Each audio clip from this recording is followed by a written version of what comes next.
Hello, everyone. Welcome to the annual Juneteenth celebration in regards to celebrating liberation. My name is Curtis Rodriguez Porter, Managing Director for School Choice in the Hartford Region Open Choice Program. And I have the pleasure of being here today with a mentor of mine, a old school alum of the program, Mr. William Fothergill over at CCSU.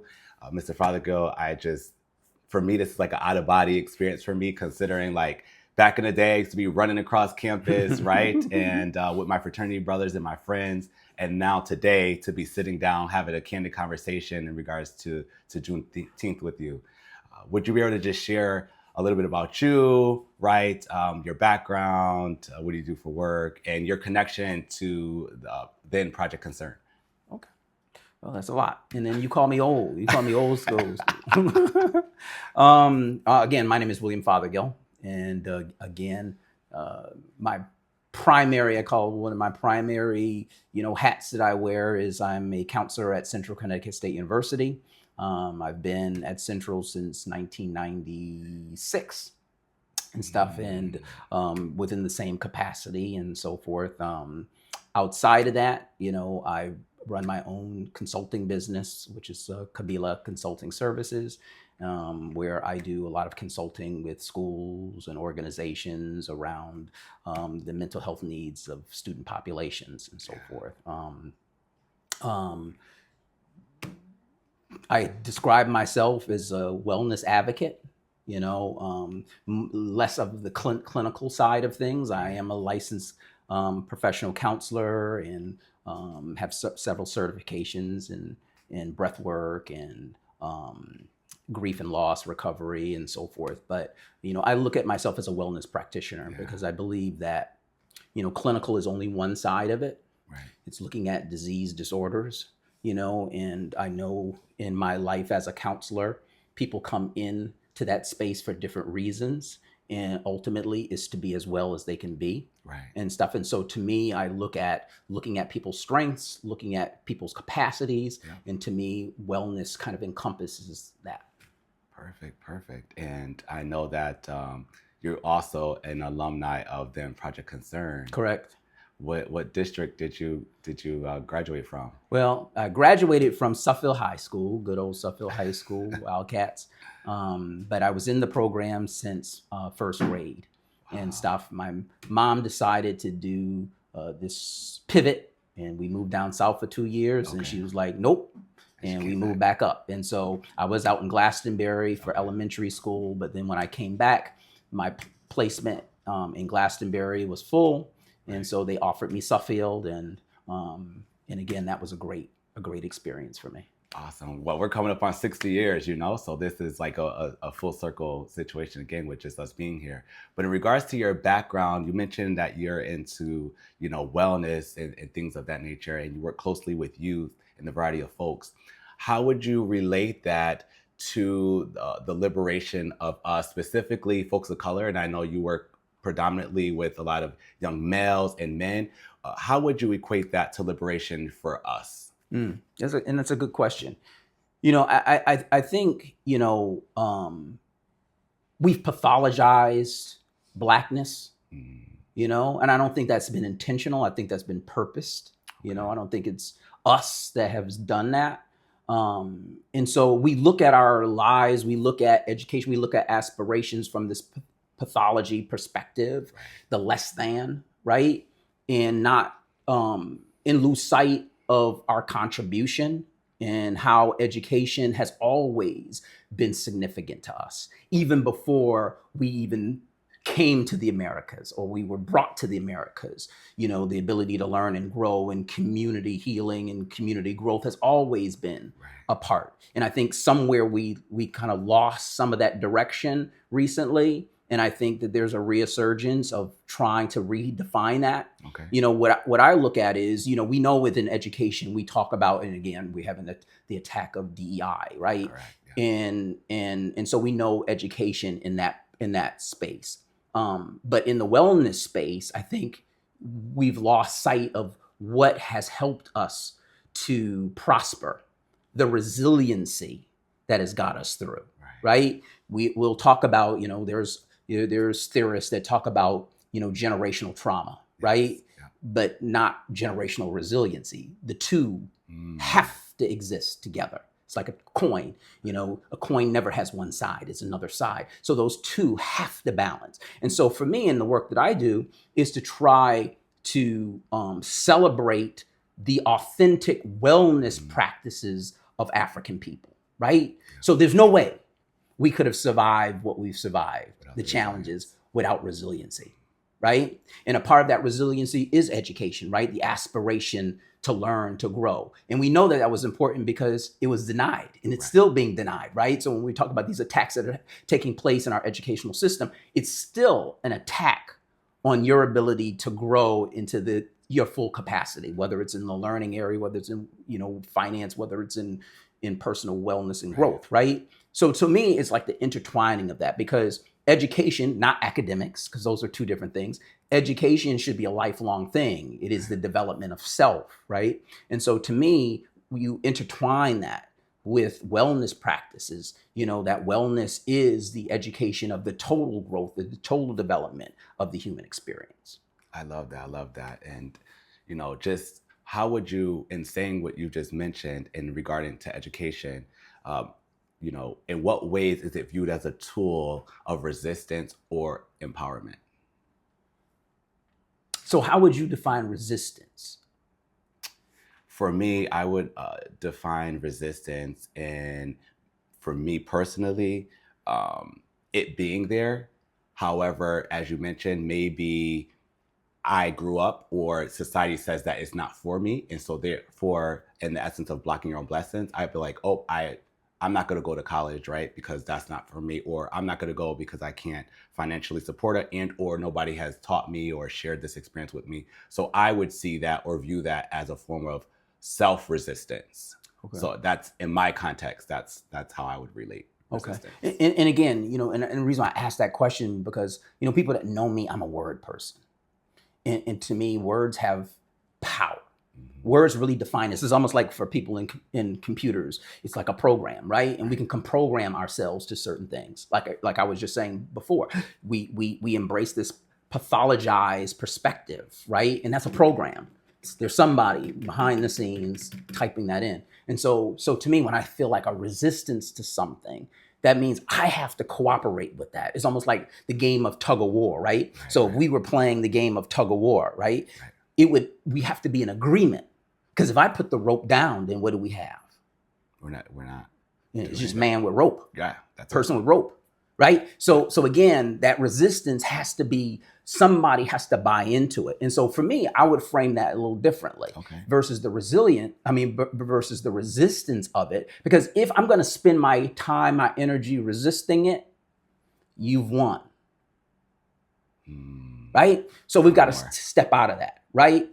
It's almost like a goal or pursuit that I can be aware that things are there. I can be aware. I used to be a runner, right? Not a hurdler, but a runner.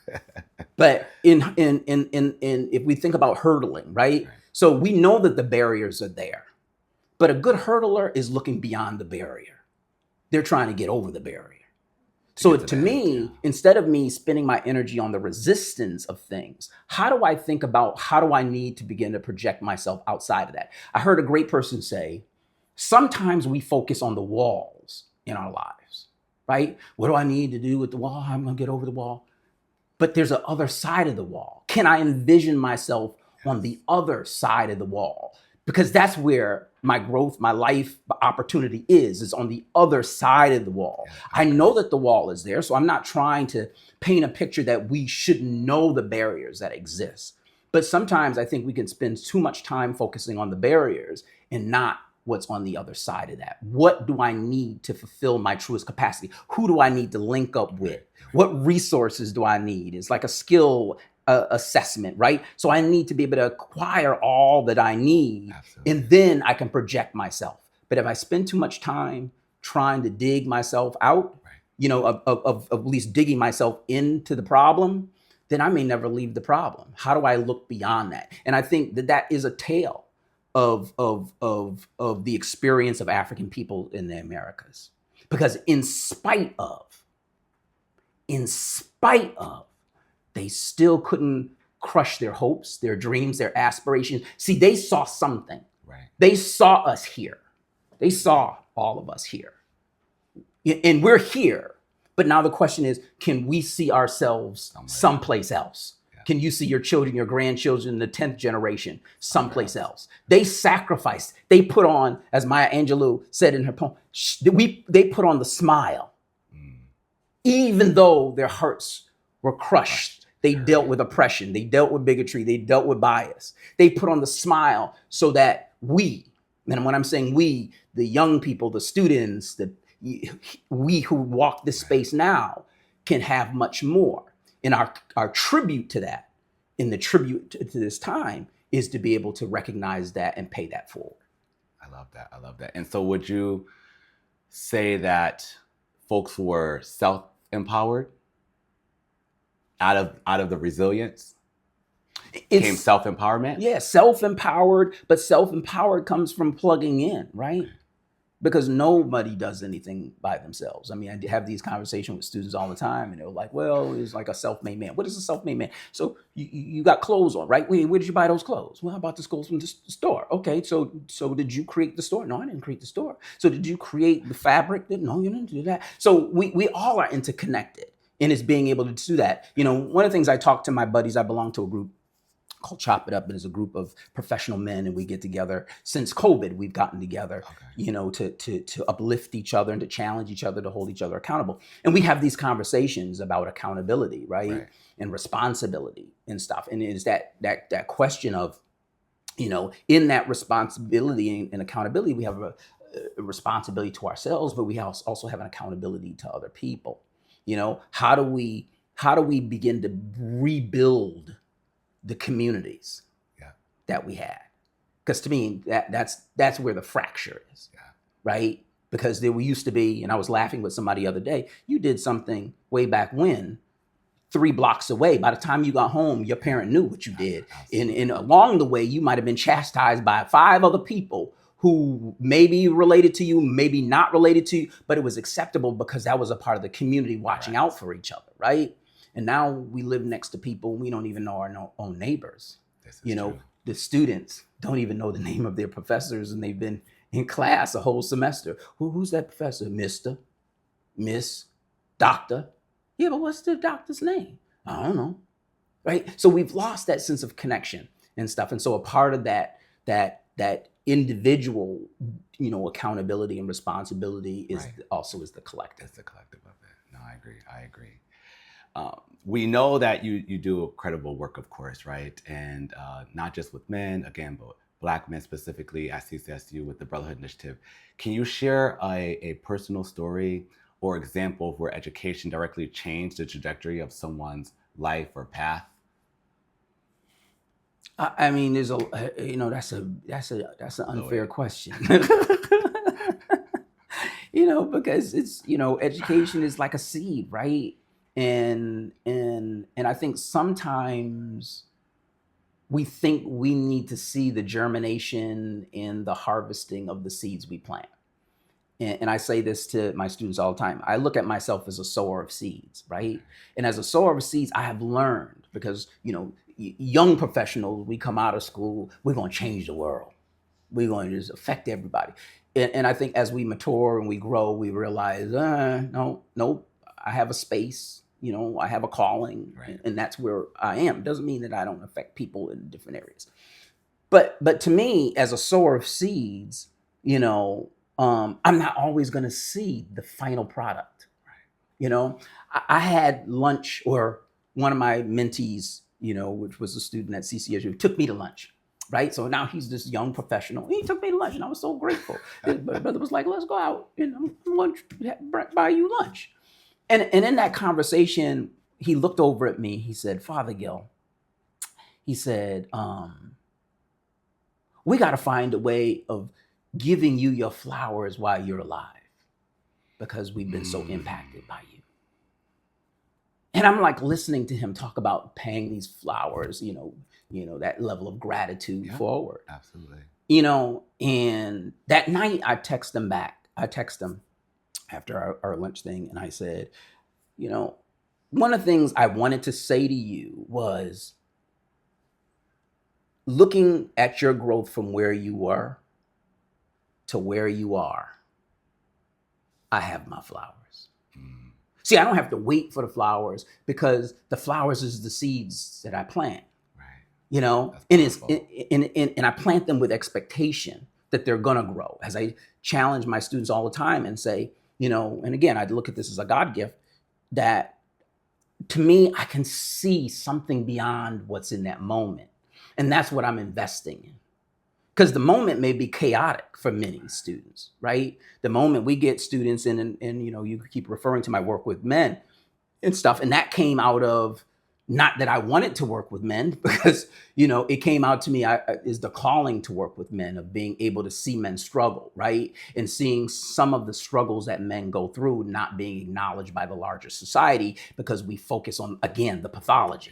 We focus on what they're doing in that moment and not their full capacity, not understanding that they also have a story, right? And when we begin to lean into that story, then we go, oh, okay, now I see why you're doing what you're doing, right? Absolutely. So to me, my work is to plant those seeds. Right. And I may not see it because it may germinate and 20 years and manifest 20 years, and I don't even have contact with those people anymore, right? But it is about being intentional and putting those seeds there and doing the best I can, making sure that the weeds don't choke the plant and allow that person to develop into their full capacity. You know, I've been blessed. And again, I know I'm talking in the general because there's been so many, but I've been blessed of that to experience that return of students that come back, you know, as their new selves. You know, we had I'm going to call it like a homecoming of the Brotherhood Initiative. And again, the Brotherhood Initiative is an initiative I started at CCSU to impact the wellness of male student populations and to improve success outcomes for them, educational outcomes for them. Yeah. But we had this reunion, and a part of that reunion that we had about 20 something guys from the past came back, you know, as a way of talking to the new guys at the time. And sitting amongst these guys again, now they're fathers, now they're professionals, now they're doing all these things, and sitting back and just taking that in about, again, where they were and where they are and how the work that was created empowered them to do that. Right. And having that story that if it wasn't for you being in my face, for you being Fothergill, and they know I'm tough, and I acknowledge that, you know, that they don't know. And I'm not going to say that they wouldn't have, because if I wasn't in that space, because it could have been you, it could have been anybody in the space that could be in that space. But to be able to be intentional in my work, to want to make a difference, because that's one of my personal mantras, is to make a difference, make things better than what you receive them. And the reason why I do that is because I had people in my life that did that for me. So it's a paid for. I got to pass it forward, and I got to pay it forward. And I inspire them to do the same. Don't just get to a place, but look around and look for opportunities to pull other people into those spaces. And to me, you know, that's true, whether we're talking about education, whether we're talking about, you know, financial development or whatever. It's true in that space. How can we include and grow collectively and bring people into that space that we can all be as well as we can be? No, absolutely. I think about my time as an undergrad when we used to do the Young Black and Latino Male Forum, when we used to host that at CCSU. And then I remember when I was one of your recipients of the Ebenezer Bassett Award, and I have it till today. It's on my wall in a frame, things like that. And I just think about, at that time I was so young, and you know, for me to be a young Black male, you know, I had you, Mr. Hall, right? It was very limited Black men who were in these leadership positions. And so I know personally, to receive that recognition when I was so young, it was impactful to me, because I was like, wow, like what does this all mean? Because I was in the thick of it, running around doing different things on campus. And I think you and planting seeds, it was like, wow, somebody's paying attention to you.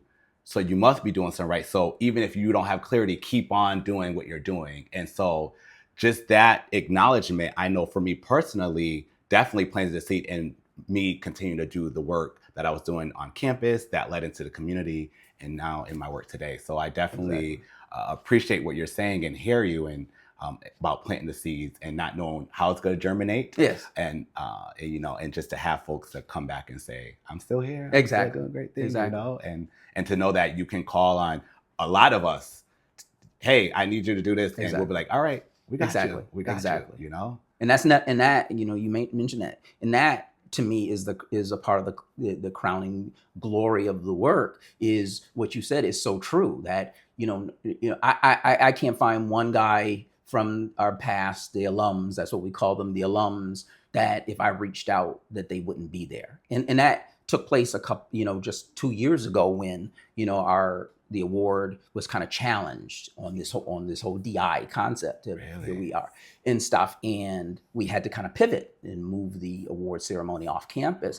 And it was kind of a scary time because we had been such a staple. And making that pivot, the alums came out in full force. They were like, no, we're not letting this die. We're going to do. And they helped fund the shift. And now we're bigger and badder. We're at the state capitol is now our home, working with the Commission on Women, Children, and the Elderly, and so forth. And so now we have these partnerships that we didn't have before, but it's because of that change. But I wanted to mention, because you mentioned Bassett, because, here we are talking about Juneteenth and we're talking about education. And to me, it's just kind of ironic that the image of the work that I've done really surrounds Bassett, and a lot of people don't know who Bassett is. Ebenezer D. Bassett, Don Carlos Bassett, who is a Connecticut native, right? And also went to the parent of our CCSU university, and he graduated in 1854. And what's remarkable about him is he was an educator, right? And the very things that I'm talking about now, this guy was doing at a time when African Americans weren't even viewed as human beings or having the full capacity to learn and grow. And this is a guy who went on to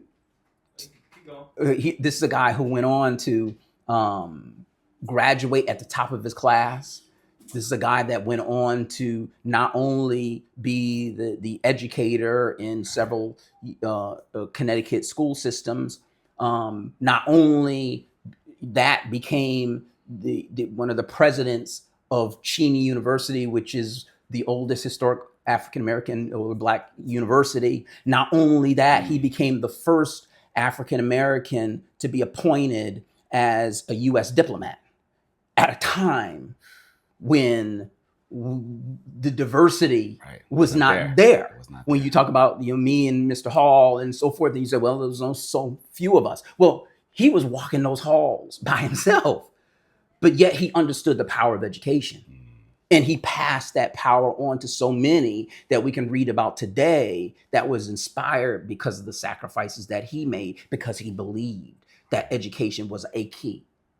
Right. Absolutely. And if he can teach them not only to acquire the keys, to turn the key, but also to put their foot in the door so that others can walk through the doors because of what he did. And like I said, it's ironic because, I stumble across this guy, years ago, and then now, people now recognize him. We're the only organized group in the United States that hosts programs consistently around Ebenezer Bassett. So there's greater recognition of his work and stuff. And so when you say, I still have that and stuff, and again, we got to give you the updated medal. So you got the old medal. Updated medal's a lot nicer and stuff. But that's again a part of the flowers when I hear you say that, not because of the work that I've done, but the work you've done, how you've allowed that work to continue in your life and in the work that you're having here at CREC, the work that you're doing in the community. That's what it's all about. And if we can galvanize our young people, our young students, to say, you too, you have a responsibility. You are also accountable for passing on those seeds, no matter how small those seeds are, right? One of my symbol seeds is the acorn, right? And I got acorns at my house. I got acorns in my office, because the acorn is such a small seed, not as small as a mustard seed, but Correct. it's a small seed, right? Yeah. But that seed grows into a hardy, powerful tree. The oak tree. Oak tree is one of the most sturdiest trees on the Northeast, right? Yeah. It's a powerful tree with a huge root system. It will tear up your foundation, right? It don't come down quick in a storm, right? So from that seed, right, that oak tree grows. But the oak tree, the seed has to be put into the ground. Correct. It has to die first. It's got to sacrifice itself first in order for it to develop into that tree. And it's the same thing for us, what we have been inspired, that sometimes in life comes with struggle. Right. I tell my clients, I tell my students all the time, lean into discomfort, because we all want, everybody want everything to be wonderful. Yeah, it's not. No, life is chaotic. Yes. Life is not intentionally out to harm you, but life is chaotic, right? Absolutely. But if I can lean into discomfort, I'm less affected by it, right? So like that seed, I plant myself. I allow myself to be planted in order for true life to emerge from that. And that true life is the aspirations, the dreams, the hopes, all the things that we're all, committed to in our work with young people. I love it. And on this journey, right, and even today, has there been any texts, literature, documents, or anything that would resonate with you in regards to liberation and this ideal of freedom for us as Black folks?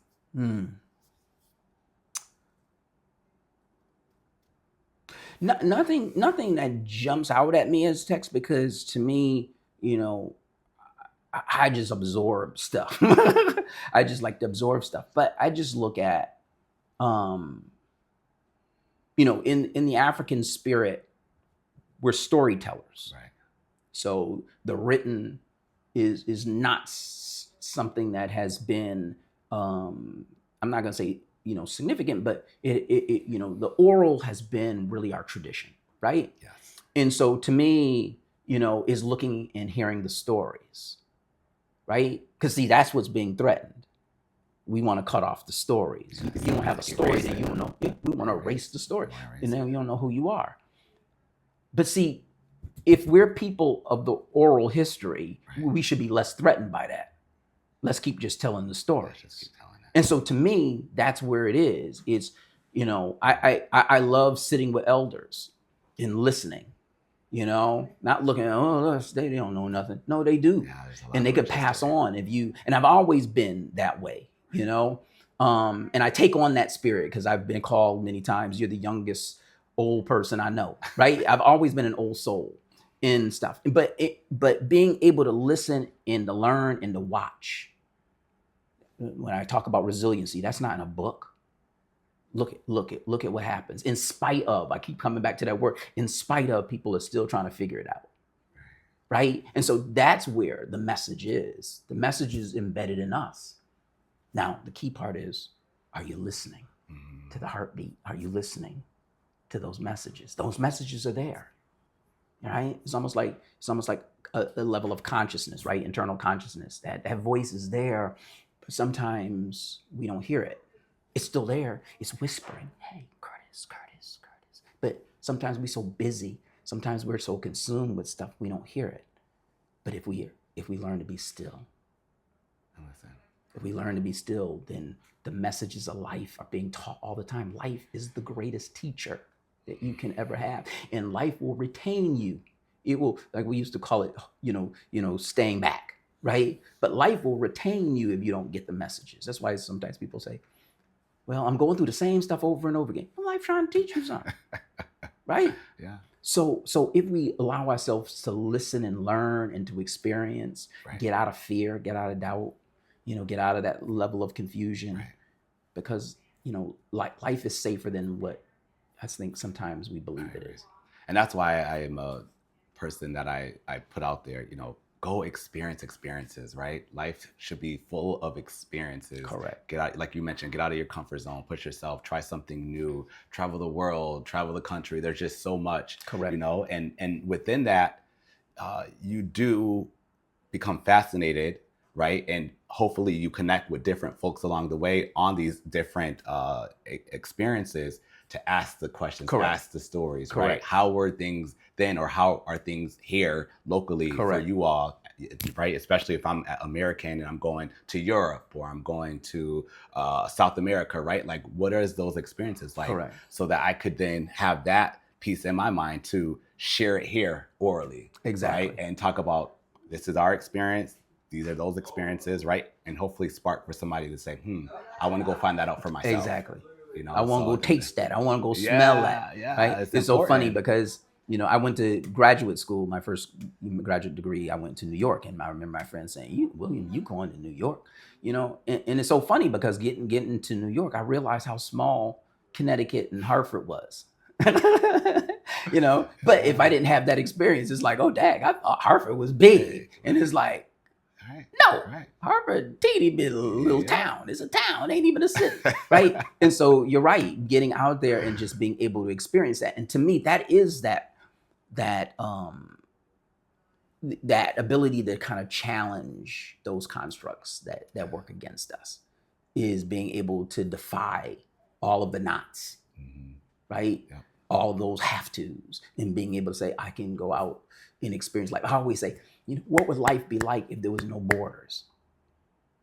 Yeah, right? That you could just freely just travel. Because that's what life is supposed to be. Life is, I'm supposed to go to India.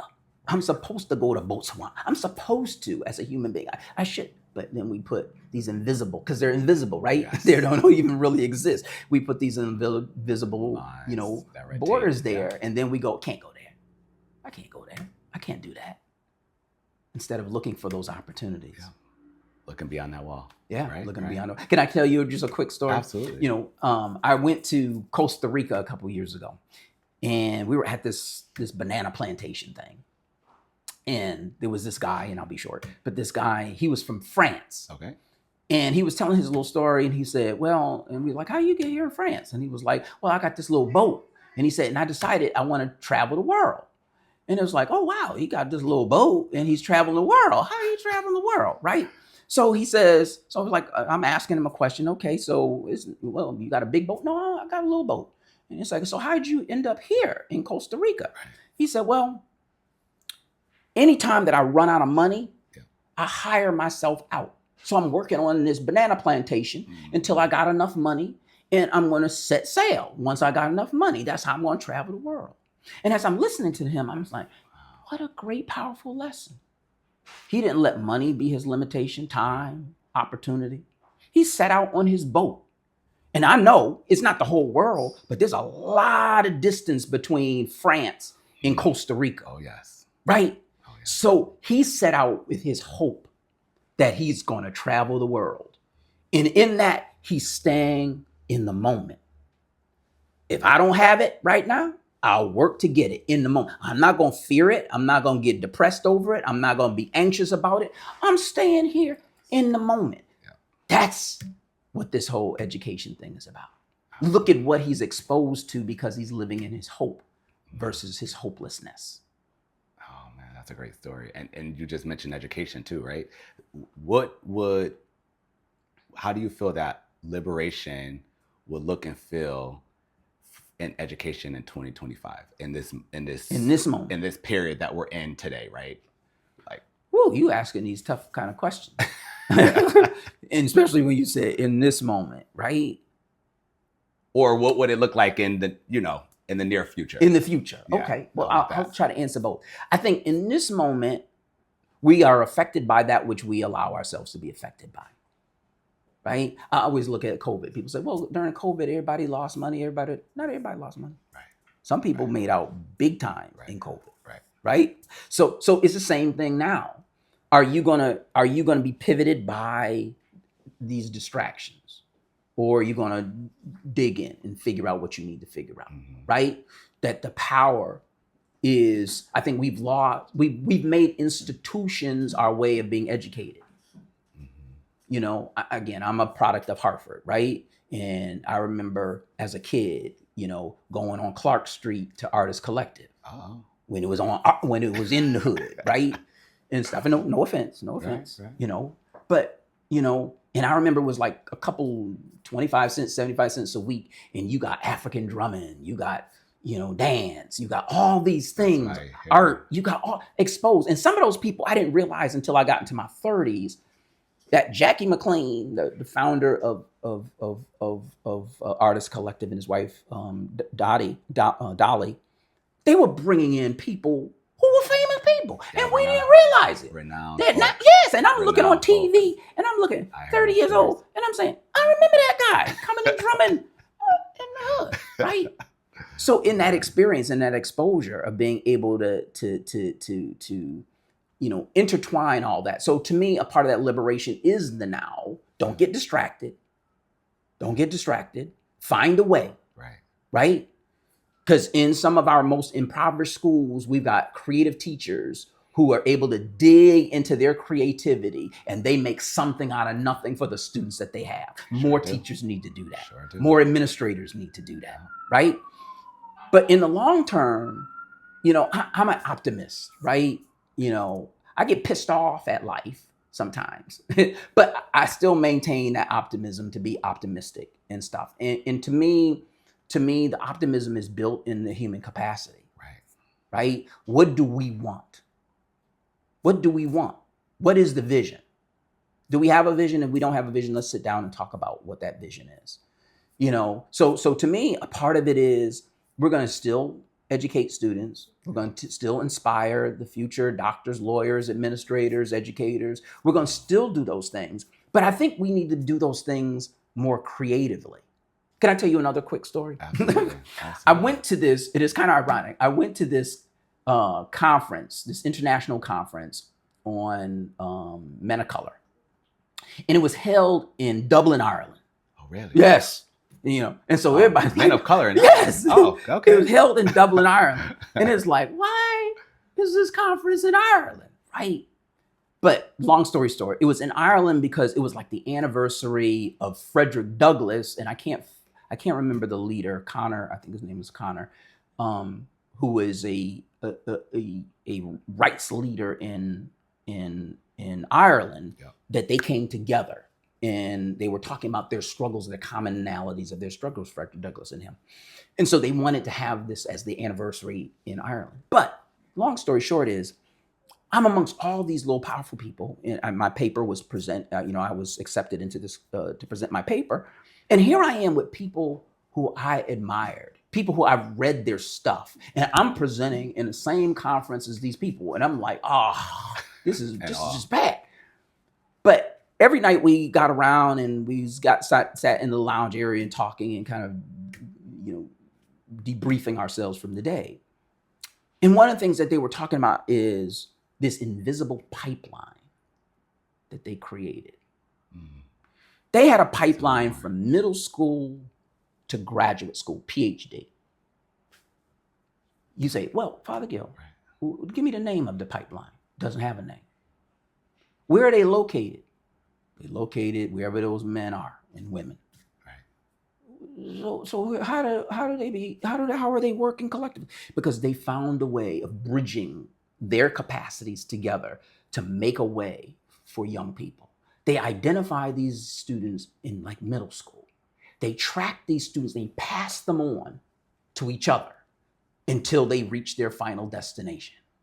So students in some middle school, they identify that student, it's time for high school. They begin to work together to figure out where that kid's gonna go to high school at and where's the resources to get that kid to the high school. Kids ready to go to college now. They begin to discuss, where's that kid gonna go to college and where's the resource? Oh, you're at, you know, Howard? Okay, we're gonna get I got a kid. He's got the GPA, he got the stuff. Let's get him into Howard. Okay. Those ambassadors. And then next time he's trying to get his PhD. Okay, let me call Fred. Fred, you know, Johnny, you know, the kid that we've been this time. But it doesn't exist. But it exists.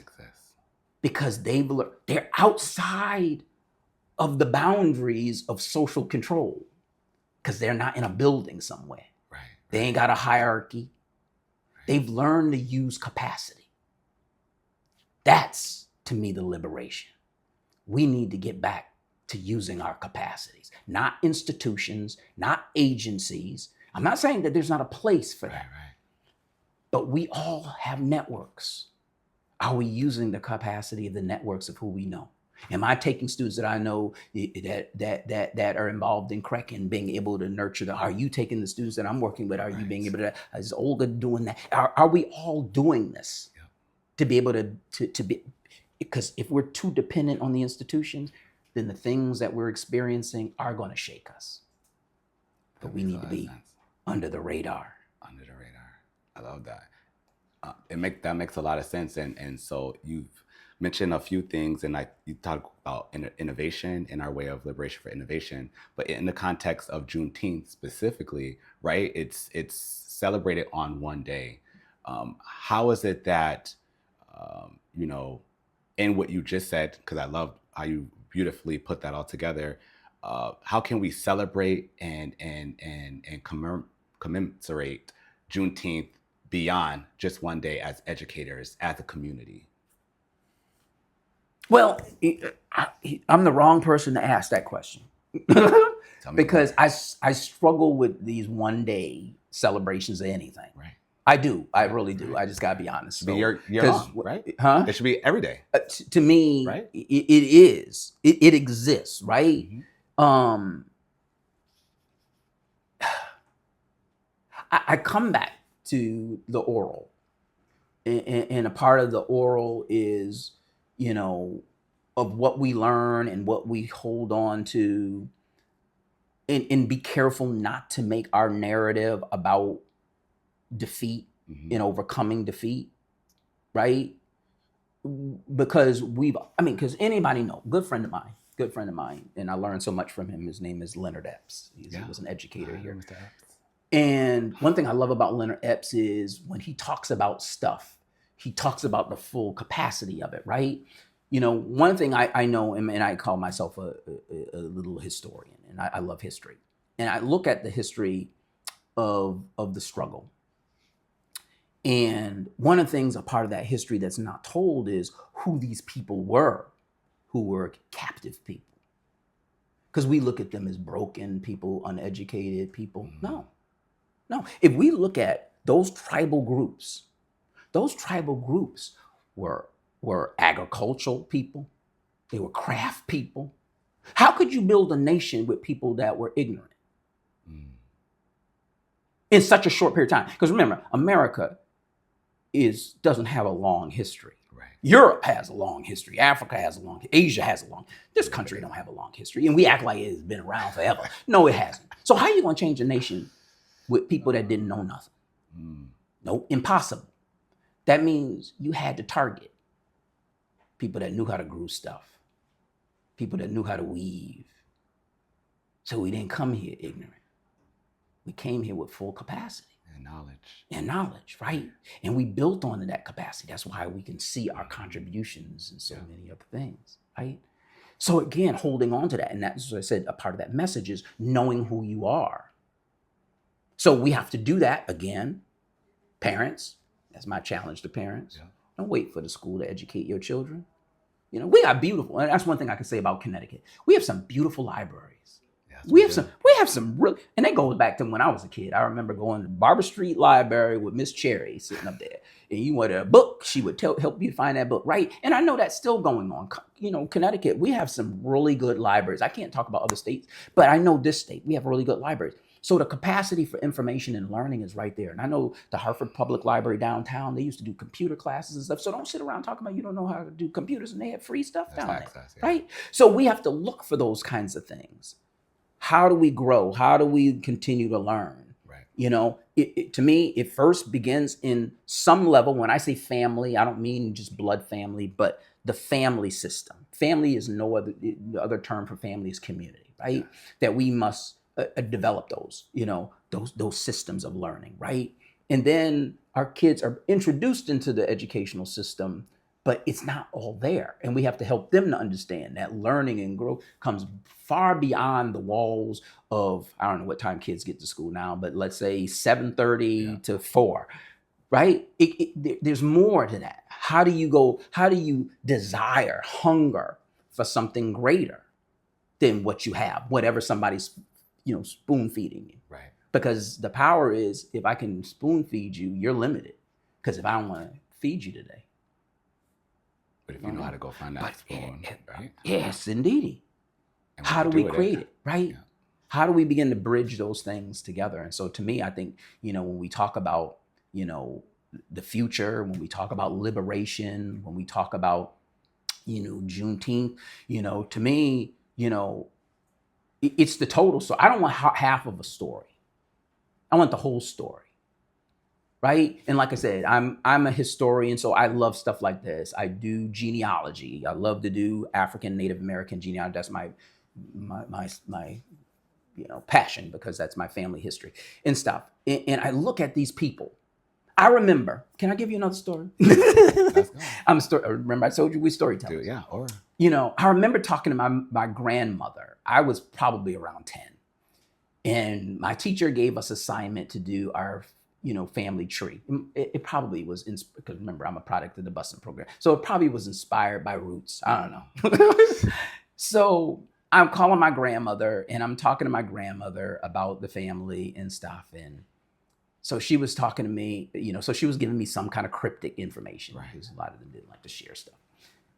And we started talking about the service and stuff. And I remember saying to my grandmother, no, I was a little older than that, but I remember saying to my grandmother, you know what? Because she was talking about the military, and I was like, I wouldn't fight for this country. All the stuff that they did to us, why wouldn't I fight? And for the first time, I remember my grandmother becoming upset with me. I can't remember a time before or after. And I didn't really understand why she was upset until years later, when I started really getting into the family genealogy. And even after my grandmother passed.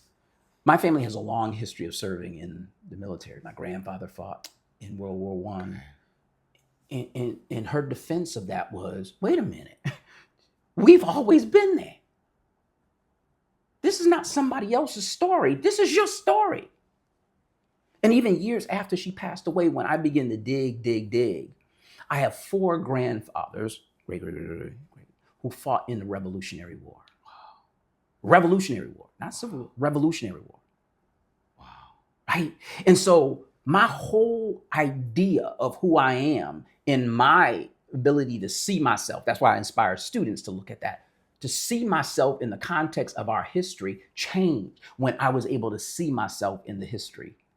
It's not somebody else's history, it's mine. It's yours. So when people say, Fothergill, let's talk about the Revolutionary War. I don't envision the images that other people see. I envision black man with a musket, because that was Reuben Phillips. That was Prince Johnson. Those are my relatives. And they were out there fighting for the same concept of freedom, different freedom. That's another conversation we'll come back and talk about. But it's a different freedom. They were fighting for a different freedom, but they were there. And now I know that they're there. So again, when that flag waves, that's my flag. It's personal to me. It is. When I can take my family back to 1680 Connecticut. So when people say, give me a vision of a Connecticut Yankee, and I do presentations, I say, right, this is it. This is a Connecticut Yankee. We've been here since 1680, my people. So it's not somebody else's narrative. So when I look at Juneteenth and I look at Black History Month and I look at these things, it is bigger than we could ever imagine. And that's the threat. That's the threat. Because we've always been there. We've always been there. Not new. We've always been there, but we've been taken out of the narrative. So I'm not waiting for somebody else to give me a day. Right. What's your responsibility to keep it going every day? See, that's what we're waiting for somebody to give you a day. I don't need you to give me a day. The day begins when I look at myself in that mirror and go, I've always been here. I love, and that brings me to what challenge or call to action would you put out there to folks, us as educators, to on that journey to liberation, but leveraging education? What would that call to action be? I think that call would be to teach young people, or to create a space where young people can love to learn. And that seems so simple, Curtis. That seems like, dang, that's just a no-brainer. It's not.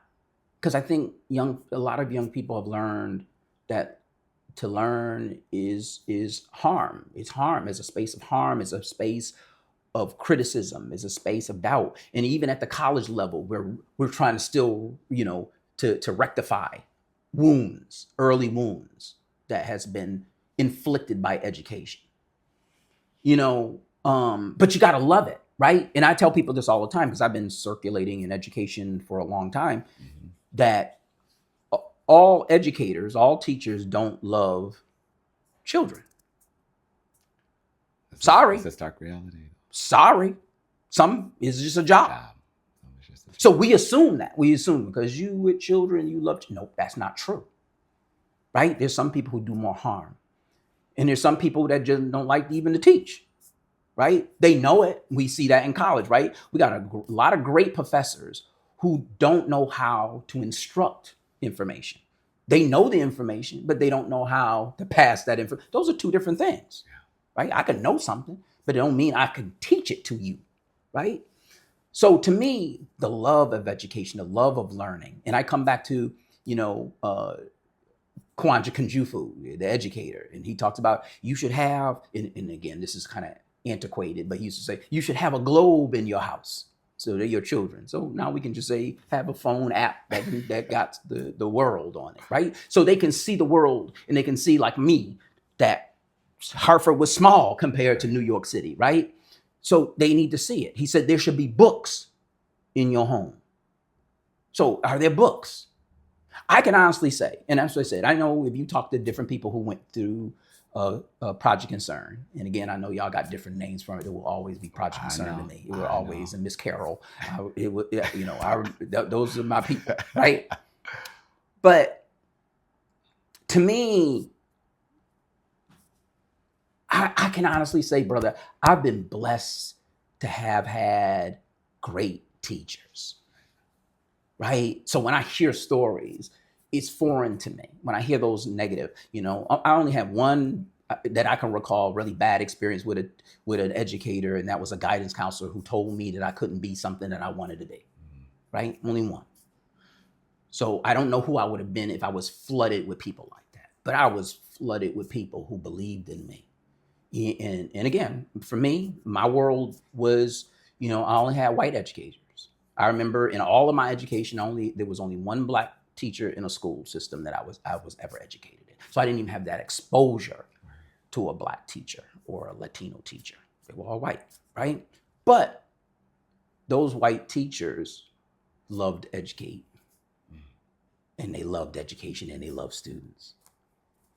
And I think that inspired me to love to learn.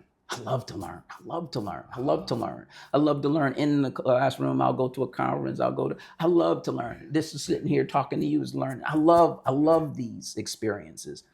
But I think we have to come back to that and not, and I know it's tough for teachers because they've got, all these test mandates and all this stuff like that. But there are teachers who navigate that. Talk to them. Talk to them to see how they're being able to do that. Because I think when we lose that creativity, and I think it's not really early. Some educators talk about the fourth grade, right? We talk about prison to the pipeline as fourth grade. Students, concepts of their structural experiences is fourth grade. So we have to come back to that and say, how do we protect our young people?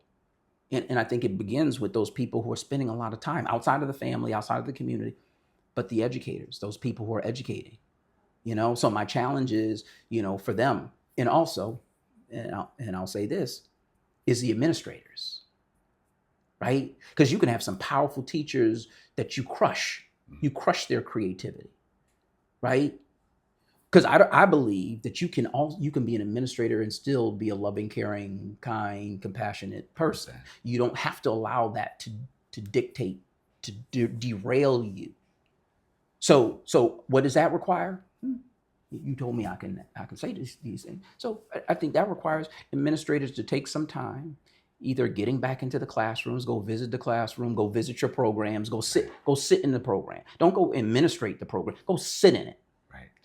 Just like how you bring in mentors and stuff.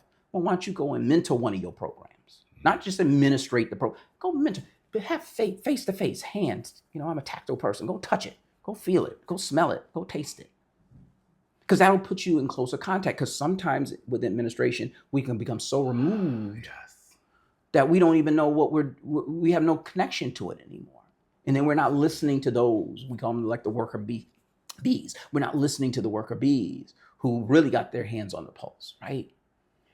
But to me, that all comes back to loving it. I have to love it enough. So to me, it's as simple as fuse the love of learning, of growth back in. And then watch kids, watch them explode. Same thing, no different than as a counselor. I have to love those individuals that I'm working with, right? Whether they knuckleheads or not, whether they challenging or not, I have to find a way of loving them. Why? Because in them is me, and in me is them. Right. And then when you love, right, no matter where city they come from or town they come from, right, in this ideal of school choice that we have today, if you love to teach, then you could teach any student, no matter the race, creed, color, religion, town, they come from, all of it. Exactly. Right? And then recognize what you don't know, right? Because we have a lot of system. I know that's true. I'm a social worker, so so I remember the class. My class was only a couple men, and then of the couple men, it was a smaller number of men of color, right? So we have to recognize what we don't know, because we just assume because I'm sitting across another human being that I know you. No, but what are you doing to know me? The greatest teacher is to ask, right? So before you pick up a book, I'm going to read the book of Curtis. No, but you got Curtis right there. Go ask Curtis about himself and his experiences, right? Because again, people look at me and I say, "Oh, I lived in Hartford. I live in Hartford, as a student," and people are going to assume, "Oh, you must have graduated." Like I was talking to somebody the other day. "Oh, did you graduate from Weaver? Did you graduate?" "No, I graduated from Suffield High School." "Oh," right? So that changes the context, right? I got on that bus. No. The sun wasn't even out. And I got home sometimes 10, 11, because I was very active in the community. I knew the town I went to school with better than I knew Hartford. Okay. That's how much I was involved in those activities, from athletics to music and musicals and all that stuff. I got home. My music teacher would drive me home because he lived in Hartford late at night, right? Yeah. So we have to know, but to know means I've got to humble myself to ask. I'm not going to assume. Who are you? What do you want? How can I help? How can we work collectively to help you to get there? Right. See, that's the love, right? It's not just getting up there with a pencil or a computer screen, right? Is really having that interface. Do you know the individuals in your classroom? Do you know them? See, I try to spend time with the young people to know, right? Don't always agree. We don't have to agree, but to know who they are, and that means picking, and sometimes they've been encased. I was going to say that picking is cracking through a hard shell. Exactly. Sure. Yeah. But I think at the end of it, I think in the human capacity, especially with student populations, they know who cares. Absolutely. They know who cares. And so a part of that is that picking. That picking sometimes is justified, right? Because they've gone through stuff, right? And so that picking is, I'm picking because I care. It's almost like a doctor. You get an infection. You go to a doctor for help, right? Yeah, absolutely. But the doctor may have to take that scalpel and cut into that wound to get all that pus out there, and it hurts. Oh, it hurts. But the cut. But the cutting, the pain isn't meant to harm you. It's meant to help. So that picking is not to harm you. Can I give you one last story? Yeah. Okay. I had a Close us student. out. I worked in a district as a school social worker, and I had a student. And this student, I'm gonna call him Fred. And Fred was always in trouble, always in trouble, always in trouble. And I began to start looking at Fred's behavior, and I start saying, I don't think that's the picture. I think something's not adding up here. So, I requested at his PPT that he get, an evaluation. Found out Fred had a very high IQ. Fred was bored. Fred was creating hell and havoc in that classroom because he was not being bored. challenged. Yes, he was not being challenged. So we got Fred out of that classroom and got him into the talented program. But Fred, his mindset was still problematic, right? So he was still misbehaving. And I remember one time, because the principal would always call me, Mr. Fothergill, can you go to room, whatever, Fred. Okay, I'll go to Fred. So I remember having a conversation with Fred, and I said to Fred, Fred, why do you keep doing this? You now you're being challenged and you still doing stuff. And he was like, well, I don't like that lady, teacher, right? And I said, well, you don't have to like that lady, right? You don't have to like Miss whatever.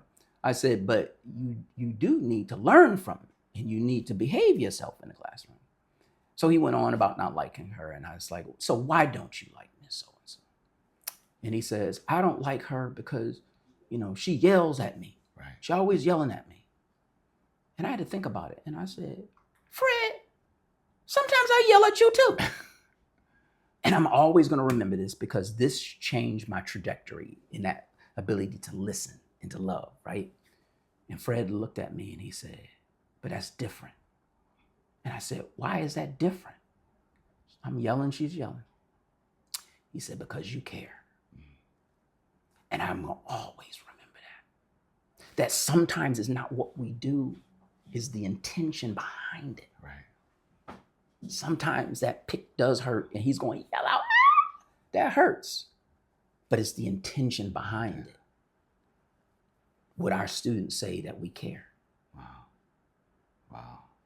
That's amazing and a great closeout for us today. I just think you've left and dropped so many more gems in your oral and your storytelling with us today.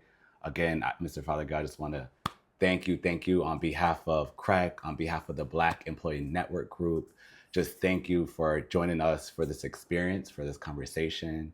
Again, for me, it's heartfelt on multiple levels, again, because of our history together, for sure. But I know we'll continue to be in touch. Definitely. And I look forward to that and continue to plant those seeds, right? And, over time, I hope to see more of them manifesting out, right? And continuing to share the stories of lived and shared experiences of folks that you've mentored and continue to mentor, folks from CCSU and folks from the community. So just thank you so much. And folks, thank you today for watching this conversation. Again, our Juneteenth 2025 here on behalf of the Black Employee Network Group on our theme, Education is Liberation. Thank you for watching, and thank you again to Mr. William Fothergill, and enjoy the rest of your summer, everybody. Take care.